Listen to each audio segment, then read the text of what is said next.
Vicky Linnane and welcome to Embrace Therapy podcast.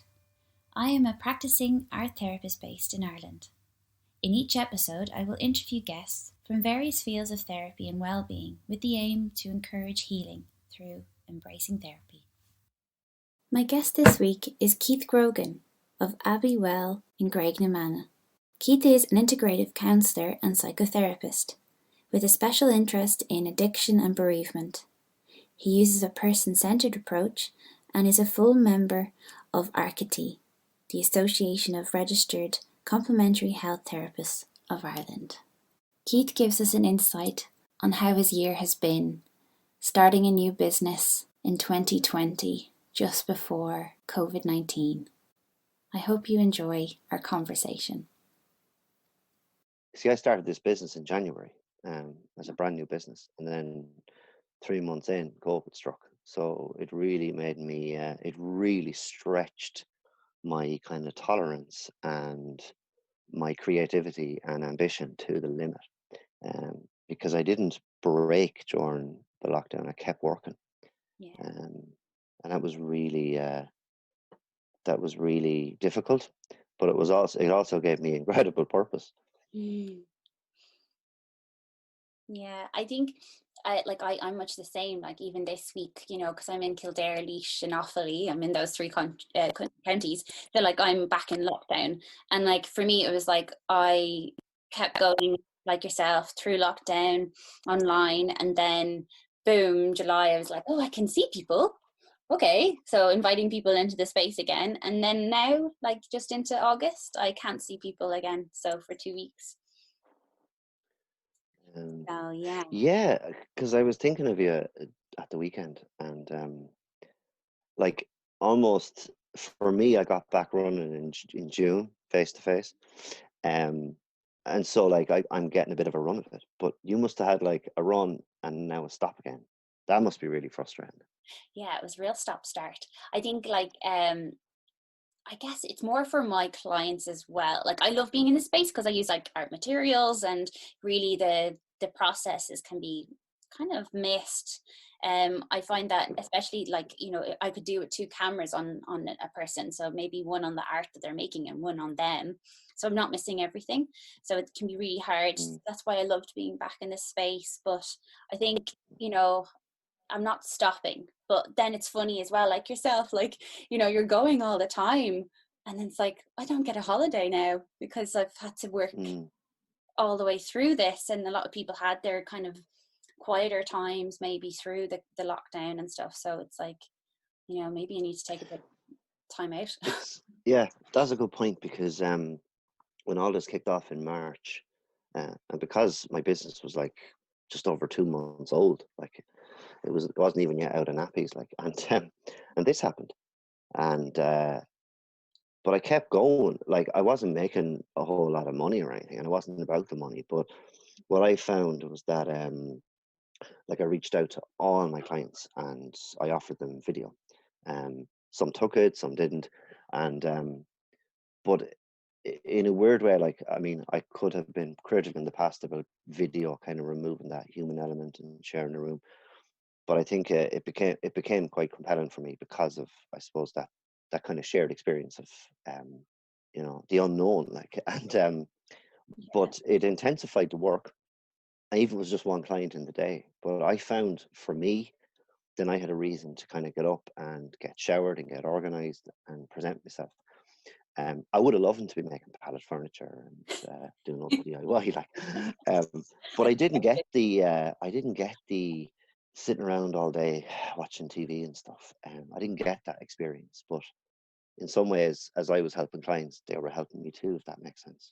Yeah, it really does. Yeah, like a purpose to get up in the morning. And yeah, like even like I've said it on previous podcasts, the idea of getting into the clothes, like actually rolling, putting the roll on, is really important. But like, did you find yourself wanting to learn a little bit more about the unknown going through it? Like I definitely found myself just like going through the internet, like who else is in this with me? Like who else is aware of the unknown as much? And like, Yeah, that's a strange one. I was watching the news then I got to a point, I can't remember when, I just stopped. I just completely pulled myself out of news. And really, for me, it was like, who knows what's going to happen? So I started to get kind of okay with the unknown. And so in some ways, I felt through my work that I was climbing into that with people. Because I think sometimes, Vicky, as a therapist, the client is sharing something that you haven't had lived experience of. So you can kind of empathize, and you can try and see it from their point of view, and that type of thing.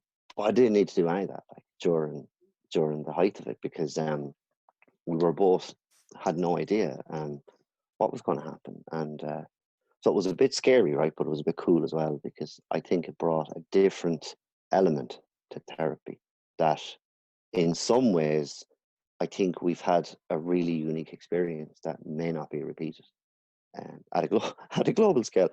But so yeah, there's something in that around. It was really compelling how we were both kind of going through this complete unknown shared experience. Like, but yeah, I think, like you said, it was something to show up for when you had video clients, and yeah, it definitely gave me a real strong purpose every day, even if it was just one person.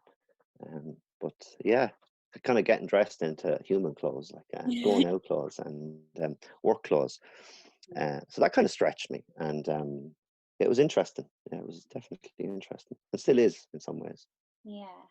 And have you welcomed anyone back into the space, or is that something that you're kind of striving for in the future, or are you happy being online now for now? Like, I reopened in June, and I had to like completely change my office around, completely change the layout of the practice, you know, get out measuring tapes and sanitize and everything. And it was really, it was a bit weird almost being back, like, and but it struck me that when I went to go back, I don't think I'd been in my office for about a month, yeah. which was really strange. And it was kind of cold, and it was just strange being back in it, like. And but yeah, like I just kind of cleaned it all down and got back to work. And some of my clients were so happy to be back, like, so happy to have the connection.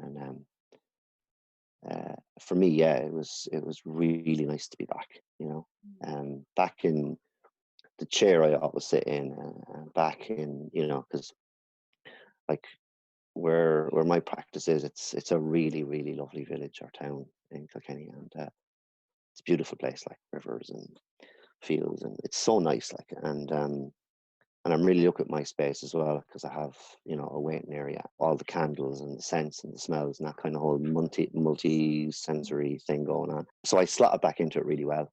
So at the moment, I'm blended. At the moment, I have people who live too far away from my practice to travel, and so it's video.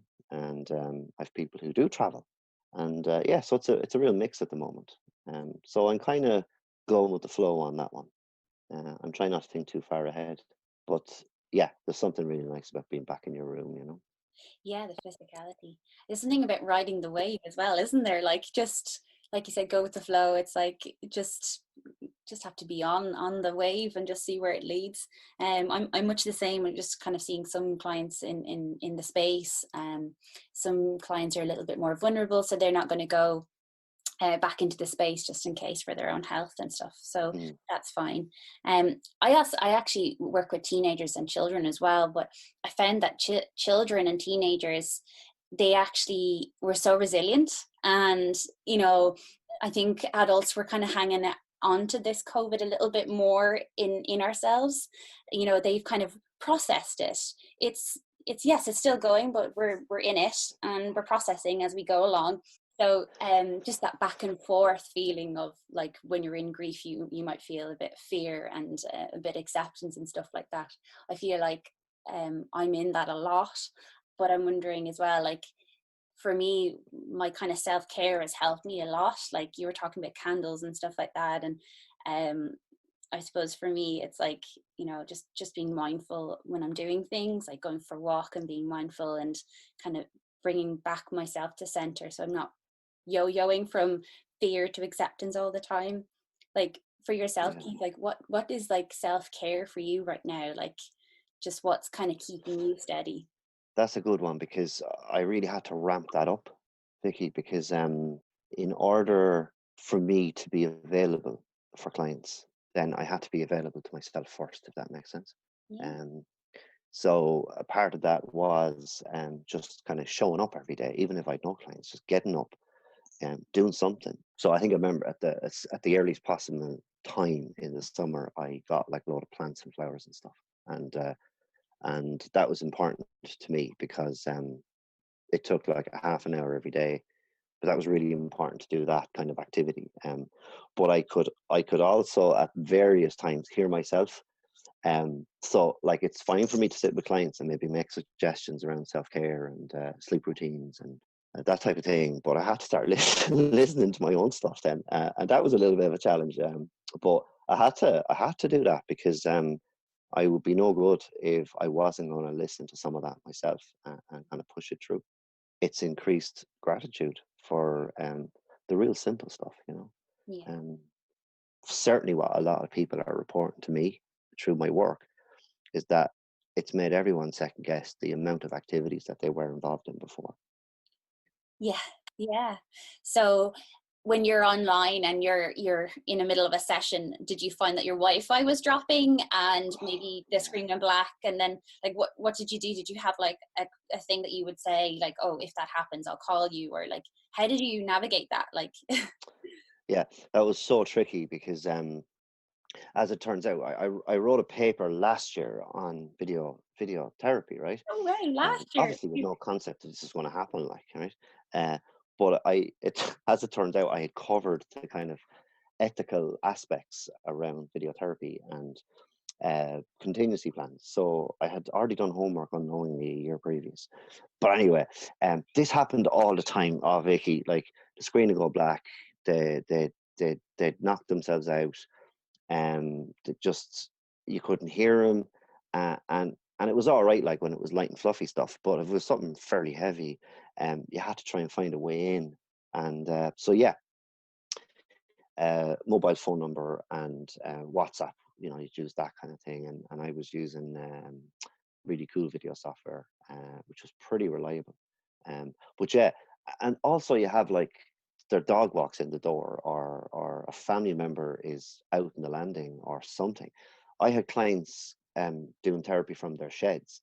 I had clients who got into their car and drove to the top of the housing estate for a session. Not ideal environment, right? But it was what was needed. So really weird locations, like kind of toolboxes, spanners, and spades in the background, or They're the doing the back seat of the car. But working on themselves. what? Working on themselves, Working on all it. the tools But there. Symbolic. yeah, yeah. But it was just really weird. Like that was the one as well. It was family interruptions, and then I had clients who I had to like change times so that I would get them at a time when they knew that they would be at home alone. And so I ended up becoming like super flexible, um, with sessions at weird hours just to suit that. Um, but that was kind of really fun and weird and strange. But yeah, like I would just ring someone back, or maybe kind of be using WhatsApp or the chat function to say, look, I think I'm kind of losing you there, or whatever. Or those times I'd have a session 20 minutes in, they'd have family interruption, we'd have to postpone to later in the day. It really does mirror the whole experience of COVID. It's like we just have a snapshot of it every day, like this, highlighted window. It's just, the uncontrollable, unpredictable world is Mm, just even the platform that we're using right now. Um, you know, it's just, all of it is just so uncontrollable. Yeah, yeah, frustrating. But with yeah, with those kind of feelings and stuff, it's interesting because you can kind of be like, right, those feelings, like you can kind of highlight them and address them and face them together, like you were saying, and maybe just be like, do you remember a time where you might have felt like this before? And it can really be an opportunity to to maybe look in a different angle and backwards at some experiences before, or you know, maybe how face something that might be coming up for them in the future as well. You know, a lot of support and working on the current feelings. Like, I think as well as that, it kind of it stretched me in terms of different types of approaches. You know, I'm fairly integrative anyway, but I found that some sessions I was really just holding a holding pattern with someone, and that might, particularly with people who, let's say, were face to face and then went online, and you know, the some of the sharing was on a very kind of light level, and then of course other people was completely opposite, um, but yeah, definitely, I think it stretched us, didn't it? yeah, definitely. Yeah. I feel myself like you're saying about gratitude and things like that, just feeling gratitude that I have the work coming in as well. And like where you are as well in Kilkenny, do you have like peers that are there? Like, do you have peer support, and like, do you feel like maybe connected to other therapists in your area? I know you said you're from a quiet kind of village. Yeah. I have my own private practice, and so, you know, I think for us therapists it's really weird because we're lone workers and yet we share the lives of many, but they're not our stories, they're theirs. Yeah. And so I think we need to keep an eye on that, not to piggyback on their lives. So no, like I don't, like, it's just me. I'm the HR department and the accountant and the therapist and payroll. Probably payroll last, particularly in the last quarter. Yeah. But that department's pretty quiet right now. But the HR department is busy, and the accounts department is busy enough. And but I have a really superb supervisor. I mean, she's pretty amazing, and so I kept up supervision all throughout.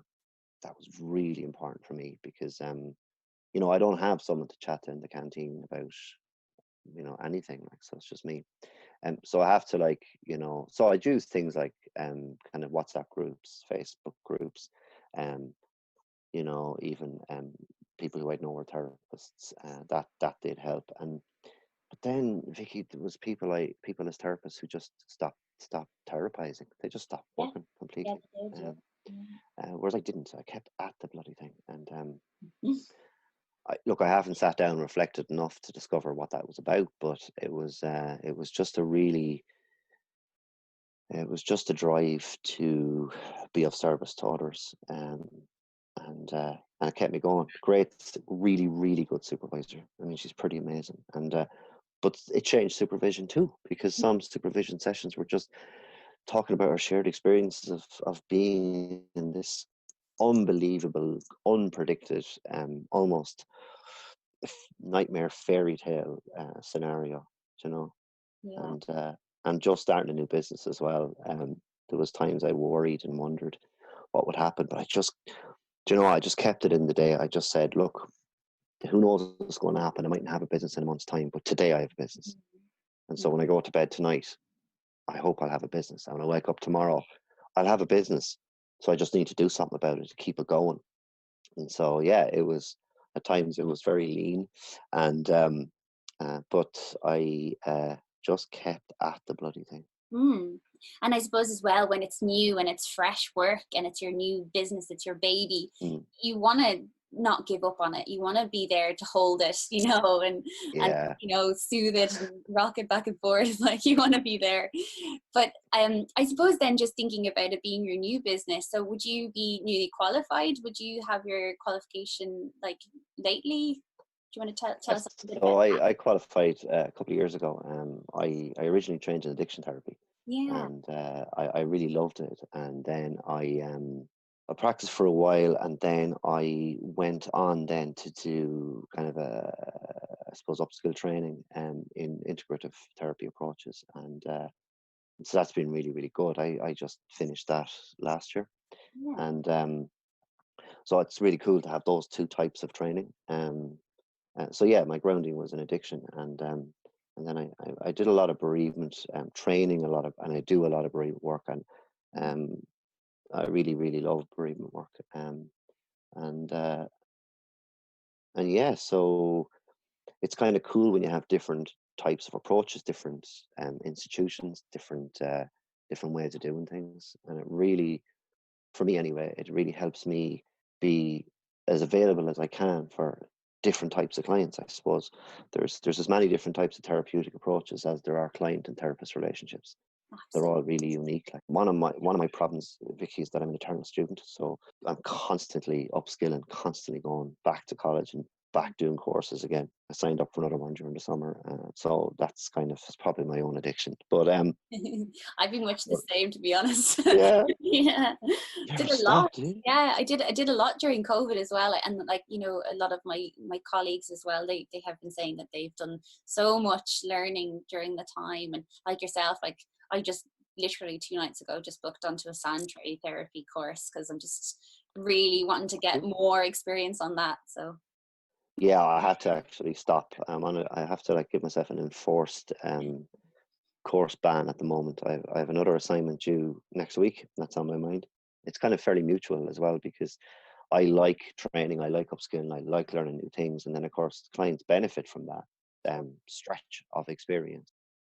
So I think tell it's us a ever little bit evolving. about the approaches that you take. So like integrative. So now that you have that kind of skill, what have you noticed change? Like, are you like you said, are you just a little bit more broader in the room? Are you able to kind of look at a shelf and be like, oh, that's going to be useful today, and throwing in like a mix of things? Yeah, just Um, curious. yeah, it's made me appreciate each individual person more. Mm. Um, like even about kind of accepting people where they are. Um, even though, right, experience might tell me that what's happening in their life at the moment could change. But it's around really kind of sitting in that space with where they are right now and accepting them as they are right now. So I suppose fundamentally I'd be very Rogerian, person centered, and out from that, then I'd like a bit like you're saying, like in any one session, I would definitely lose count of the amount of therapeutic approaches and interventions I might use in an hour, because they're so varied. But it's kind of like, and it's also like trying not to let your ego get in the way.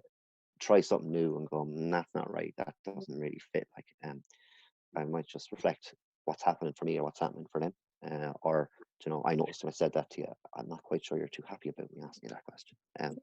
Rather than me trying to help figure out what it is, I Yeah. just throw it out into the floor and see where it goes. And it's really cool sometimes when it's a really cool way of challenging clients, I think. So if someone who's never late is suddenly late and they seem very rushed or something, Mm. um, I would just say to them, you know, Vicky, I'm just noticing that you seem a little bit more rushed than you normally might be. Would I be kind of wrong there, or what do you think about that? You know, and it's really cool because sometimes clients will then say to you, actually, yeah, I'm very busy today, and I said, perhaps you were thinking of maybe cancelling here, and they laugh, and then I laugh, and then we can throw out all the controversial stuff. So I find that really cool, because it saves me trying to figure stuff out. And yeah, so that would be kind of how I base myself. But yeah, like I branch into like CBT, Gestalt therapy. I really love creative therapies as well. So you've kind of reminded me that needs to go on my bucket list of courses to do. But yeah, I really love the ebb and flow, Vicky. I love planning as little as I possibly can and being utterly present. It's a bit like kind of improvisation. But that can sound slack, as if you're rubbish at what you do. But I just a believer in learn everything you can, absorb it all, uh, and you'll get it into some sort of blended mix there. It'll work if you listen carefully enough and watch for cues. So yeah, I kind of love that idea of improvising the session in some Yeah, sessions. I'm totally on the same page. Hmm. Like I did this course. It would have been probably November last, and it was called mentalization. I don't know if you've heard of that kind of training, mentalization. Go It's on. it's fascinating. It's like kind of what you're saying there, like, you know, when you're really sitting with the person and you're just being in the moment, improving and almost riffing almost off the person. And then there's this moment as well where you're kind of like, you're checking in with them, let's say, but it's just giving it listening, but with really attention given to that listening. It's like, it's not even active listening, it's even more than that. It's it's like paying attention to the listening or something. I can't really explain it, but we all just do it. Like, you definitely do it, you're just after describing it there, the whole concept of mentalization. But I just find it an area that I really enjoy doing, where yes, I have all these theories in my head, but really I'm just here with a person and we're just mentalizing together in that moment. Incidentally enough, in a previous life, I was an actor. I studied theatre studies, like. So when I was 18, like, I just wanted to be famous, like, you know. So I controversially convinced my mother that it would be the best thing ever if I went off and studied to be an actor, and sure, it'd be great, like. So I did it, and then of course that didn't really work out for me. But interestingly, like, nearly 20 years later, that training has come back into my work, which has been weird. And I did my thesis on kind of improvisational therapy, and where I kind of drew parallels between the guidelines and the rules around comedy improv, or improvisation, and therapy, right? And I start drawing these mad kind of parallels between the Rogerian approach and the likes of kind of Second City and Whose Line Is It Anyway, and all that. And because I used to love improvisation, I used to love the unknown. I suppose now that I just said that, that's really making me reflect on the unknown of COVID, the unknown of therapy, the unknown of what you're going to be presented with, and kind of riding the fear roller coaster, you know, just jumping on it anyway. Like, who knows where it's going to go. But yeah, I really enjoyed that. I think what you're describing is, I definitely get it. That kind of not listening with your ears, but listening with your heart, or just observing the everything of the room, you know, their body posture, their eyes, their face, you know, and all those subtle differences that might be a little bit different from the last 2 or 3 sessions you've had with them, you know. And it can be really obvious stuff, but it can be really subtle. It might just be the way that their eye contact is so subtly different in the last session, and just picking up on those cues. And that's really what improv is all about, is just cues, and going with it. So I suppose that's one of the reasons why I love sitting in a chair, because it's that really just embracing it and just going with it. And I think that's helped me to accept clients exactly how they are. Not how I'd like them to be, or what change could bring about. It's not about trying to project them into some sort of mental health festival awareness, like, but it's about like saying, well, this is where you're at. So if what you're saying at the moment is real controversial or whatever, this is what is happening for you today. And let's just go with that. So. Exactly. Seeing the person in that moment. So and, like, you know, in a day-to-day life, you know, you're not really given that opportunity much, so it's like, you know, you're not like, you know, no. You have to be like, okay, yes, can you just leave that there and we're going to cook dinner, or, you know, I can't really be in my head right now because I have to, you know, open the door to my neighbor or whatever it might be. And so it's a real joy to have the space to process it. It is. You're so right. You couldn't live your life that way. Such a challenge. Like, it'd be cool to try it out though for a week, but no, you can't. Like, so I definitely do separate kind of therapy Keith from Keith the human being. Like, of course they intermingle all the time. Like, I think it'd be quite exhausting actually to be that present for other people. Sure, then you have, like, I have needs too, you know what I mean? But when I'm in the room, I have no needs. Well, of course I do, but I'm aware that I try and reduce those down when I become aware of them. But it's an interesting one, isn't it? Yeah, and I guess, you know, for me, just the idea that you were saying about, like, oh, I used to be an actor, I'm just thinking that, like, you know, maybe, you know, that 20-year-old self of determination there, you know, maybe you were saying about bringing in the creative side, maybe that side of you can kind of now as well be recognized and, you know, be really a little bit more nurtured. And I'm going to just say it, that like there's this thing called playback therapy, and you're so welcome to join that anytime. It's an amazing space, and I have a podcast on it coming up as well.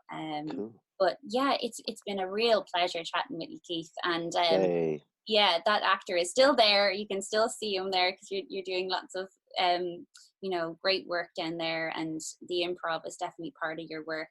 And yeah, like it's brilliant to kind of keep the space alive for people. So well done for all the work that you've been doing. And I might have you on again, you know. Hey, I'd love to be on again. Yeah. I'd love to be on again. Yeah, no, it's been really cool, actually. In some ways, you asked me earlier about, like, you know, what kind of peer support I'd have. But even something like this is therapeutic, I think, for both of us. So it's been really cool. But yeah, it's nice work. It's nice work to be able to do it. I suppose it reminds me how incredibly privileged we are to be able to do the work we do. And who knows, I may at some point in the future set up some sort of improv group, therapeutic approach. Who knows? We'll see. Yeah. I'll put it on my bottomless bucket list. A visualization board there. Now you can work on that. I need to get my assignment done first before I start looking at the stars. Yeah. Procrastinating always helped me anyway. Procrastinating always helped me with my yeah, Vicky, yeah, but like procrastination, like, it's not infinity, you know what I mean? Yeah. That rope gets smaller and smaller. Yeah, like it's due Friday week, I think. Yeah. So there's a bit of anxiety happening. Yeah. Yeah, it's due Friday week, so I just need to, like, get the head down now and get that thing done, like. Yeah. It's been really cool, and thanks very much for asking me. I'm very, very nice to be asked. Pleasure. I'll definitely have you on again. What my ramblings can offer, who knows? But you can just edit me out and just have you do the monologue. No, it's been an absolute pleasure. Thank you so much.